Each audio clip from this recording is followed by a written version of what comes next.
of the OR Society. I'll now hand you over to Julia.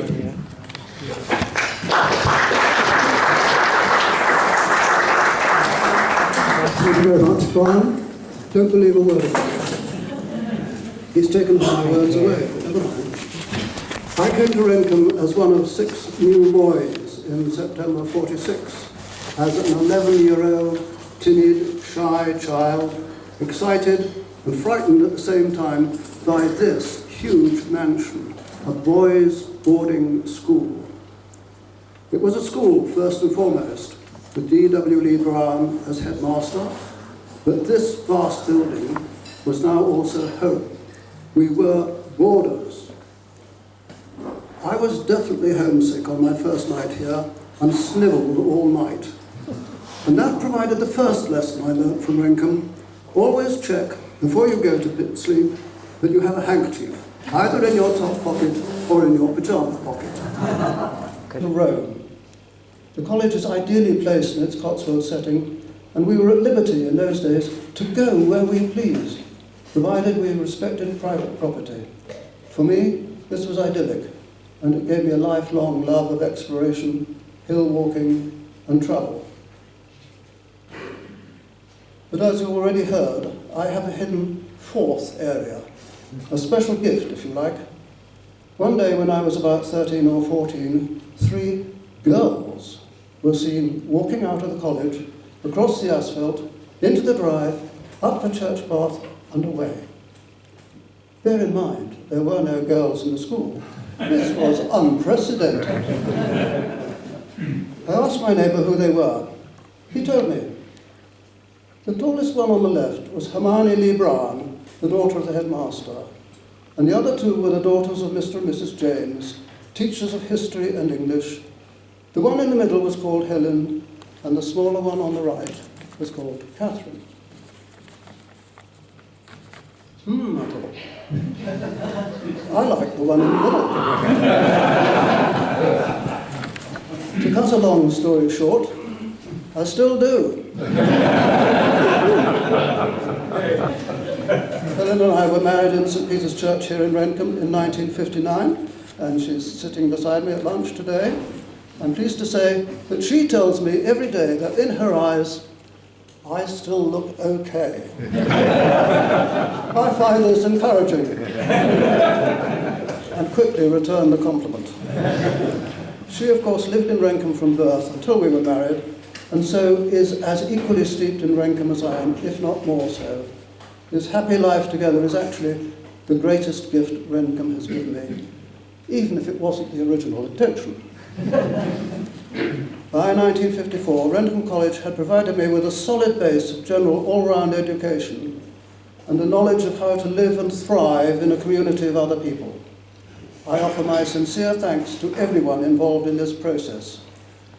I wouldn't wish for anything other, and I am quietly proud and extremely grateful to be an old Rendcombian. Quo lux ducit.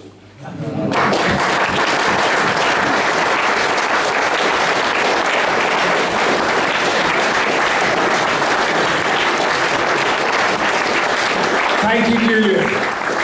Our second speaker is Stuart Shelswell. When I started at Rendcomb as a 10-year-old obnoxious little runt in 1965, Stuart was the head prefect at the time, so I'm rather sort of daunted by this. I look at Stuart with a sense of awe. How do I address him? Do I go, Sir, or Your Royal Highness? Or perhaps I fall on my knees and call him God. It's with a great pleasure I heard Stuart wanted to come to the reunion, so I don't think we've met since 1966 when he left. In the last few months I've had email correspondence with Stuart, and he generously shared photographs of his life and surroundings where he lives in the US. I also learned that Stuart has a second cousin, who's Robert Sherratt, who's here today. And I don't think that was known until quite recently. Stuart is understandably very proud of what he's achieved academically. His name is displayed on the honours board in the front hallway. Incorrectly. Hang on. There are not many Rendcombians who achieve this. I understand from what Stuart has told me, he's a bit disgruntled by the fact that unfortunately his name's been spelled incorrectly. The board is missing one of the L's in his surname, Shellswell. Now, I've been quite troubled by this. I thought we ought to have to use this opportunity today while Stuart's here to put it right. I therefore brought along a tin of paint and a paintbrush so that Stuart can correct the spelling. I'll now hand you over to Stuart, who can tell us about his life and times here at Rendcomb back in the late 50s and early 60s.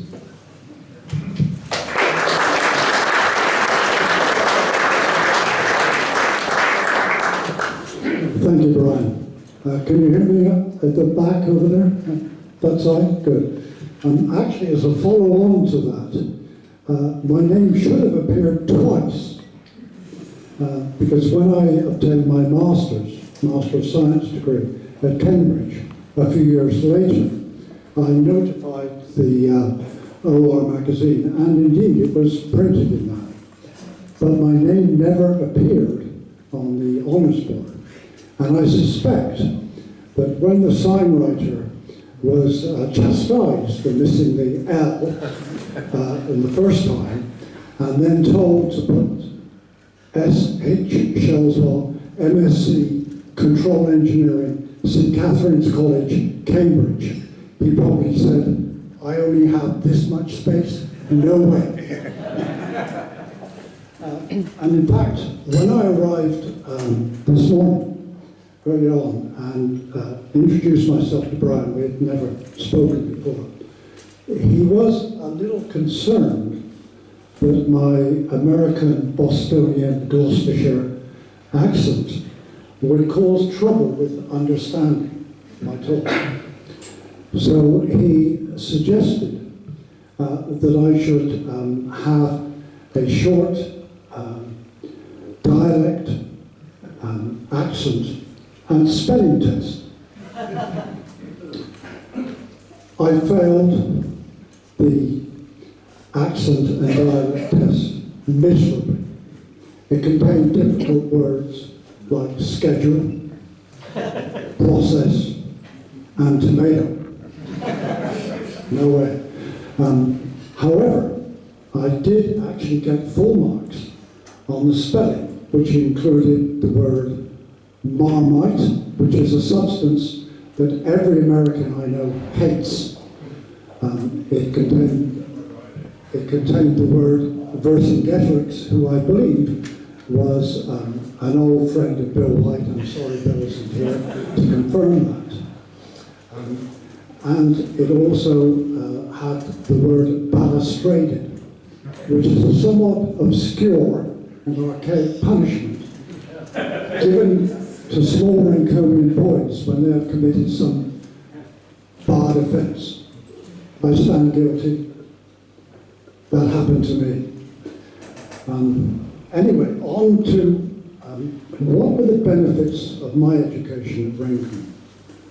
For the first 7 years, I relatively successfully, managed to assimilate knowledge and reproduce it.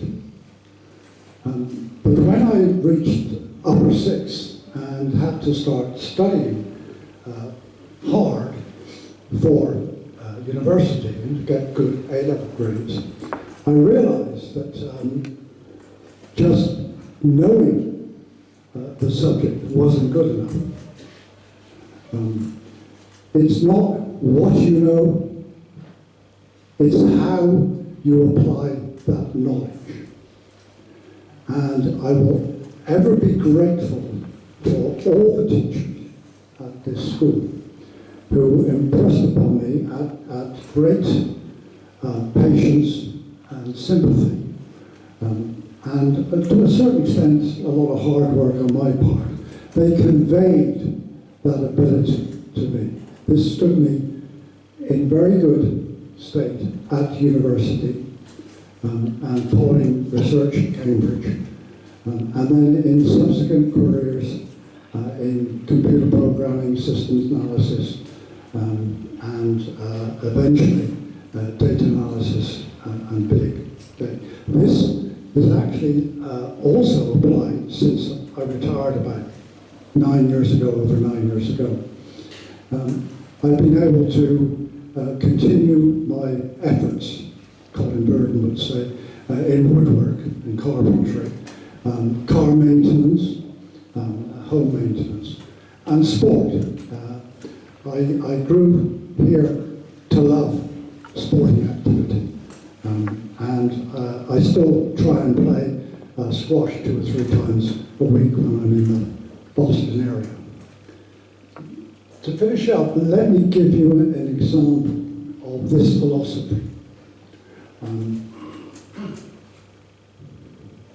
In spite of all the name tags that you have, I've been having difficulty in associating names with faces.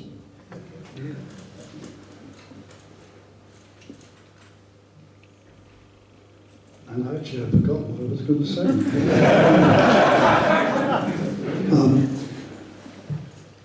And I thought, what is the problem here? Remember, identify the problem, look at the possible solutions, and implement them. The problem could be that it was my eyesight. This is possible. I have to wear reading glasses to do close work. It could also be my memory, because as Brian has said, it's 56 years since I saw any of you. But then the creative part kicked in, and I realized, in fact, the problem is you have all changed your hairstyle. And a few of you, well, maybe more than a few of you, have actually tinted your hair white in order to further confuse you.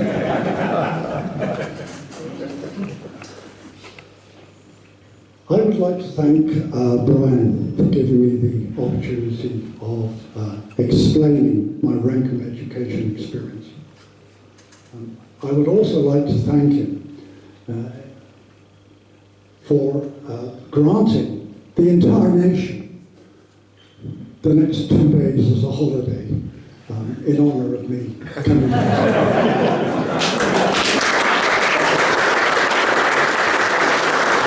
Thank you very much, Stuart.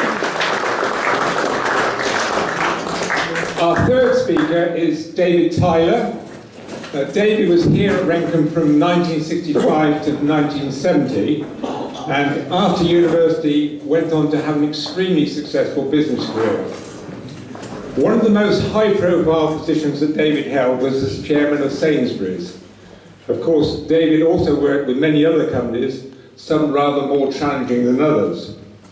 Now, I tend to shop at our local branch of Sainsbury's at Barnwood in Gloucester, and I can tell you that the staff on the tills are fed up with me badgering them for a discount.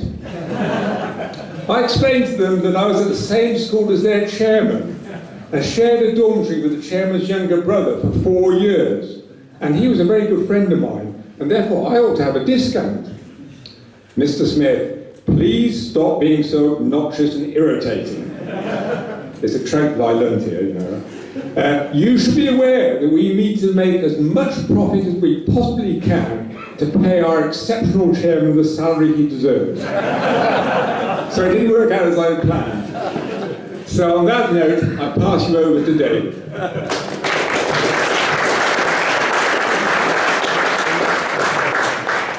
Well, thank you, Brian. And I've no idea that our staff were as well trained as that. My goodness. You only learn these things when you come to these unusual occasions. Now, can everybody hear me? Is it all right? Brilliant. Good. That's great. So I'm going to start, not with a positive experience, but with a negative one following my arrival here in April 1965 as a 12-year-old in the middle of a school year. So I was different arriving then, and my classmates reacted to that fact by nicknaming me the Runt and giving me a certain amount of grief during that first term. For example, I suffered the indignities of the bog flush. Now, I wonder how many others here would be willing to admit that they too were given that treatment at some point in that early time here at Rendcomb. A particular form, I think, of Rendcomb's love and affection for its young boys when they arrived. Well, anyway, affected by that experience, as I got more senior in the school, I would never tolerate the occasional instances of bullying that I came across, and I still come down on it like a ton of bricks if I find it in the workplace. So that's Mark 1 to Rendcomb. Now, many of you will remember that the approach at Rendcomb was somewhat hair-shirtish. Dormitories with old metal-framed beds, with horsehair stuffed thin mattresses, swimming in a cold pool, even in the autumn term, playing sport on top, however wintry or torrid the conditions, doing PE or judo in that frozen gym over there. What a gym then. No wonder my younger brother, who's here with me today, feels that his time here was the ideal preparation for his many years subsequently in the SAS. I learned early on here at Rendcomb the importance of contributing to the school and the local community, and not just as thinking of myself. We were obliged to do PW, we've had other people talk about that already, public work, and that obligation never changed as my life here continued to get more busy, particularly with academic pressures. I was doing anything from the washing up all weekend, and I'm still an expert washer-upper today, ask my wife, as a result, to weeding the gardens, a duty that I never took to. But my friend here, Alan Lamb, learned a lot from that, he told me the day, and is your gardener of need if you ever need one. Some of you will remember that one year our responsibility every week, come fair weather or foul, was to trudge up to top to clear stones by hand from a large field which was being converted into a games pitch. It was back-breaking work, and we of course weren't paid a penny for doing it. And I remember thinking, what a strange world it was. One in which my parents were paying fees to this school, which was then using me to do a manual labouring job for free. Something wrong there.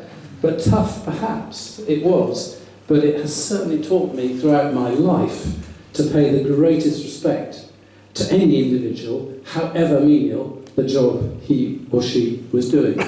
So another score for Rendcomb. I also learned a great deal from Rendcomb's system of self-government, the meeting, which you've heard about already. It taught me very early on to take an interest in how the community was being run, and also taught me how to speak in public. On the first occasion that I stood up at the meeting, in the room we were in before, as a 13-year-old, I remember I was incredibly nervous and failed hopelessly to get over my points coherently. The next speaker kindly said I was incomprehensible, and he was right. Hopefully I've learnt a little about that one too. Indeed, as a result of that participation in the meeting, I started to learn how to influence decisions and how to bargain and negotiate, and indeed how to speak a bit. And all because of the far-sighted way that Rendcomb was run. It certainly set me up for the future, and no doubt many others. And as a result of all this too, I had my first experience of the retail industry right here in Rendcomb. You'll remember that we boys used to run our own tuck shop here within this system of self-government, and someone had to volunteer to help run it, and so I put myself forward one term to do that, and I was voted in. So I learned to make sure that we had ordered enough Smarties or Mars bars or licorice all sorts, otherwise I'd have found myself deeply unpopular with the lovers of those particular sorts of sweets. On the other hand, we had to work to a strict budget and avoid stock write-offs, and so we had to learn not to over-order.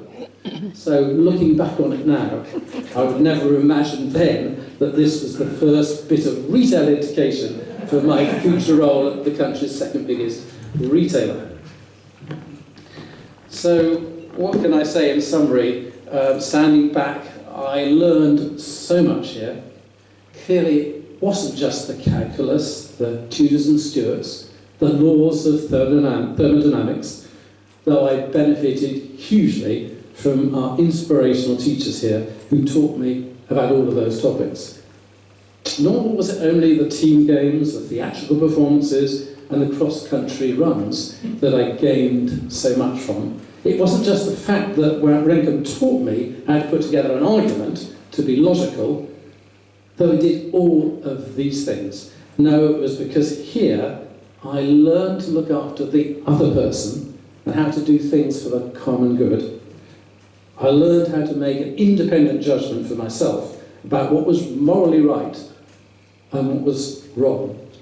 And I have no doubt that those values, which I learnt here in the Cotswolds in the late 1960s, have held me, and I'm sure many of you, in great stead over all the years since. Thank you very much.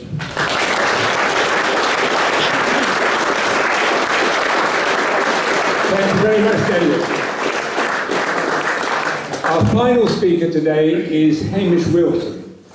Hamish hopefully won't mind me describing him as a youngster, because he's a lot younger than most of us here today. So he actually falls outside the 1970 cut-off point that we set for this event, because Hamish was here from 1971 to 78. But I made an exception for Hamish, and it was nothing to do with the £50 that he slipped to me. So Hamish is a very capable student at Rendcomb, I know that, and he's also contributed a lot to the OR Society in serving on the committee. He followed a career in teaching, which he'll tell you about, and amongst his other talents, Hamish is an extremely good poet. So I have given a little bit of license and asked him to give us a poem today at the end of his speech. I'll now pass you over to Hamish.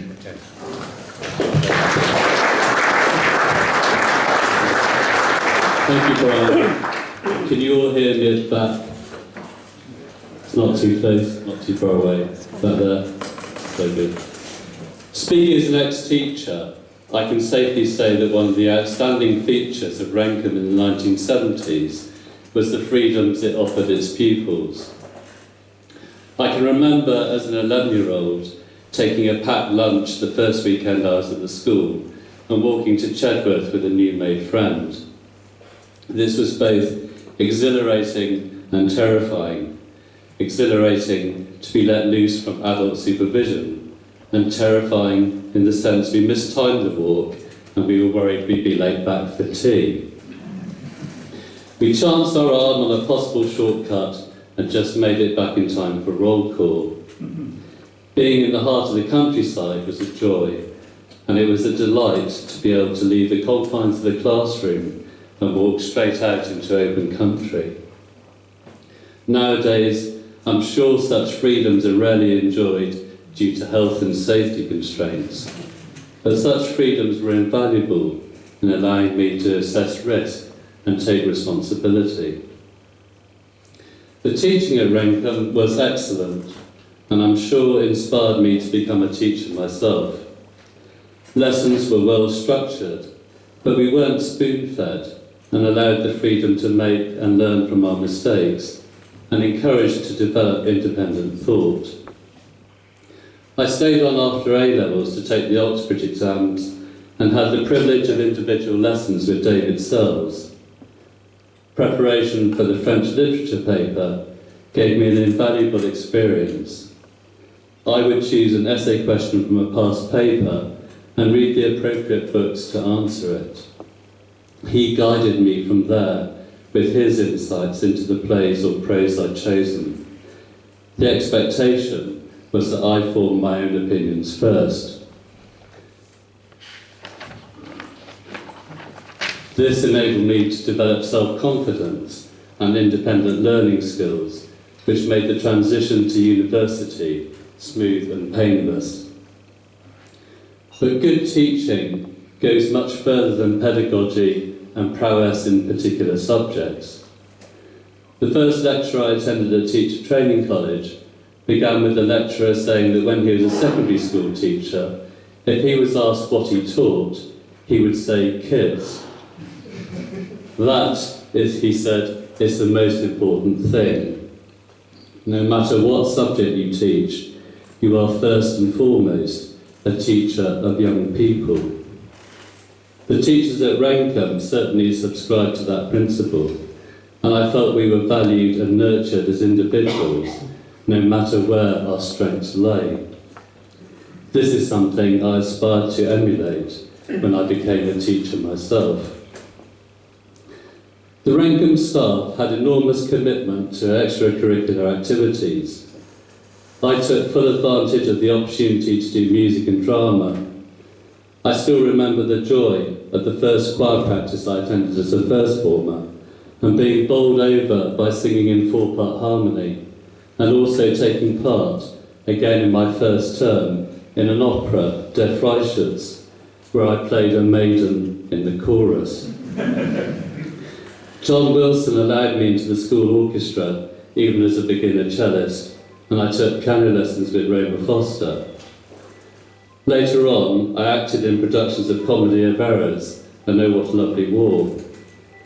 Music and drama were great joys for me at Rendcomb, and it is perhaps hardly surprising that I went on to become a drama teacher, stating many musicals in the secondary schools where I taught.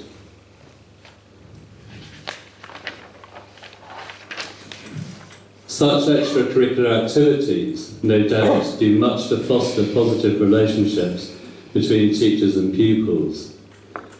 There was generally a very relaxed atmosphere about the place, and pupils tended to behave not out of fear of reprisals, but more because they didn't want to upset anyone. Mischief making was taken in good humour. I remember one breakfast where Bill White announced with a characteristic raised eyebrow that he would like to see after Grace the person who put the sock in the bell. At the end of the autumn term, there'd be a fancy dress party for the whole school. Everyone dressed up, including the staff, and I enjoyed watching and later participating in the sketches in which the teachers were sent up by the pupils. Underpinning staff-pupil relationships, there was a sense that the staff really cared for their charges. I remember being in a panic on the verge of A-levels, and Bill White coming to my study to check if I was all right and give me encouragement for the coming weeks. All these attributes of care, commitment and encouragement were things I tried to foster in my own teaching, and the Rendcomb staff provided me with some great role models. One of the things that also impresses me about Rendcomb in the 70s was the degree to which pupils had responsibilities for the running of the school. I was an active participant in the general meeting and its committees, which gave me an insight into political processes and developed confidence to speak in public. Being a prefect stood me in good stead for being a teacher. I was the resident prefect in charge of the third-year house, supervising prep and doing dorm duty. There can be very few schools now that would invest their pupils with such responsibilities, and I feel lucky to have had that insight into pastoral care. I enjoyed a 31-year career in teaching before deciding to have a change, and in 2016 I moved up to the Yorkshire Dales to set up a residential creative writing centre. The Garsdale Retreat is situated in the Yorkshire Dales National Park, 6 miles from the nearest town. Tutors and course participants alike enjoy being able to walk out from their writing sessions into the open countryside. This kind of thing seemed familiar to me, but it took me a bit of time to realise I'd actually moved back to Rendcomb. So I'll end with the poem that Brian mentioned at the beginning, which I wrote to mark this auspicious occasion, and it's called 50 Years On. 50 years on. With daps afoot, we ran the lodge's race. did public work and monthly did our duties, ate snackers, swill bin pie with Latin grace, played games up top, admired the strange beauty of the wilderness where we made our dens, had Christmas parties planned by committee, threw stuff in waggers, not waste paper bins, enjoyed great freedom, much informality. We may have been schooled under different heads, Lee Brown, James, Medill and Anthony Quick, but we share a common language, things said in a younger time, which will always stick. Now, as old boys, we come back to Rome at Rendcomb College, a place we once called home. Thank you very much.